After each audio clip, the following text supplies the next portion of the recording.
The first three letters of my last name stands for FAD, and it also stands for Fine African Dining.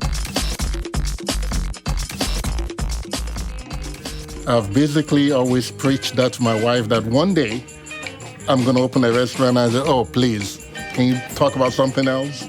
So it's always been in my blood. Both my grandparents ran this kind of business back in Nigeria. It's more like a social club. I've always wanted to set up something like a British pub. And that's what you get when people come in here, that as soon as they walk in, it feels like they're in a British pub. And then when you walk in, it feels like you're back in Africa. Nigerian restaurants often are called bukas. And bukas are like your neighborhood, hole-in-the-wall places that you know that you're going to feel comfortable and welcomed at. And that's the ambiance that we all have at FAD. Whenever I come here, you don't have to know someone to say, hey, hello, or shake hands, or even introduce yourself. You can sit, eat, or drink with him or her. We live like one big family.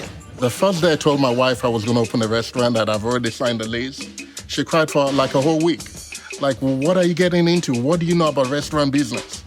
But I had a vision, and I knew it was going to be successful. And I knew there was a market for it. After New York and California, and Atlanta has the highest population of Nigerians in the US. And I've always felt Nigerian cuisine is the next big thing that will happen. I really don't know anybody that's been in here and tried our food and can't believe, wow, how come I've not discovered this in years? I was introduced to the cuisine with Nigerian food in 1992, I think. And ever since then, I fell in love with it. It's spicy, it's tasty, it's classic, it's just good for you, it's healthy. It's going to be spicy.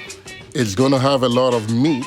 It's going to be a fun atmosphere like you're back in Africa. That's what we're trying to create for people that have not been back home in a while. And that's why we have a lot of maps and different things that shows people what is current. We have almost 12 TVs in here that shows African television stations that you can watch and say, wow, what's going on in Nigeria, what's going on in Ghana. So it gives you the benefit of a home feel that if I come in here, it's going to feel like I'm back home.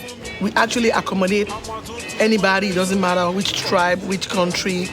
You know, it doesn't matter. It could be US, it could be Africa, it could be anywhere. We welcome everybody. Most African slaves were in the South. And the food that we cook, it's very similar to how people cook in the South. Nigerian food is a lot more. I will even say a lot more like Southern food because one, the way it is cooked, the way it is prepared, the way that it's mixed, the flavor that you get when you taste it is all natural ingredients.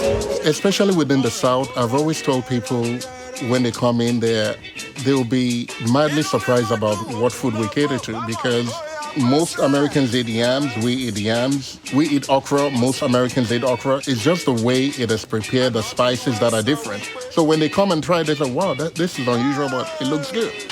I'm not a chef, but I do know that when you cook certain food, you don't do it fast, like drive-through. You let it marinate. You let the sauce get into it, like the meat to be tender. My job basically is to be inquisitive and question the customer. Have you tried Nigerian food before? Have you tried African food before? Is this your first time? So you get an idea of what you're going to give them. And if they've never tried African food before, usually what we do is give them a platter of different things in small bits. So the next time they come, they will know what they really like. But the main one we normally serve everybody, whether you want it or not, is the suya. And it's a beef brisket that we grill outside. And I honestly don't know anyone that has been in here that doesn't like it. The seasoning I've put here is totally from Africa. In Africa, most people during the evenings, go out with your family, a bottle of beer by your side, and you have this.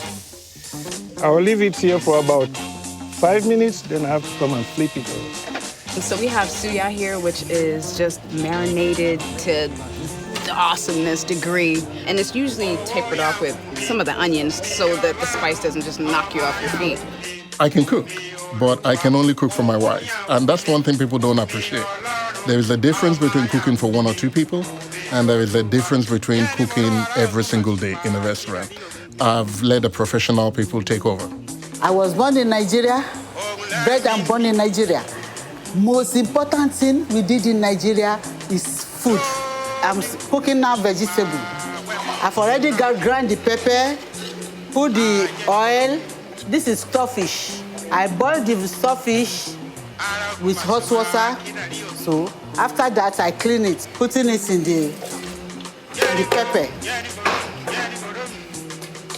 I put it in the pepper, spinach and collard green mixed together. We don't want much water in the vegetable stew. We squeeze it so there will be no water in it. So whatever they want goes at the bottom. So for example, this is goat meat. So what we'll do next is just get the soup on top of it.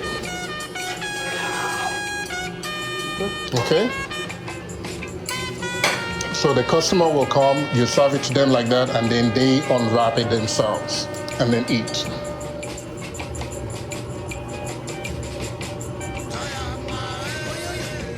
No.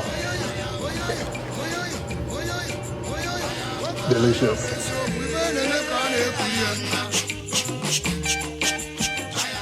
My great-grandfather, Jack Patillo Sr., opened the first Patillo's Barbecue in the year of 1912. I would think Patillo's has been somewhat overlooked.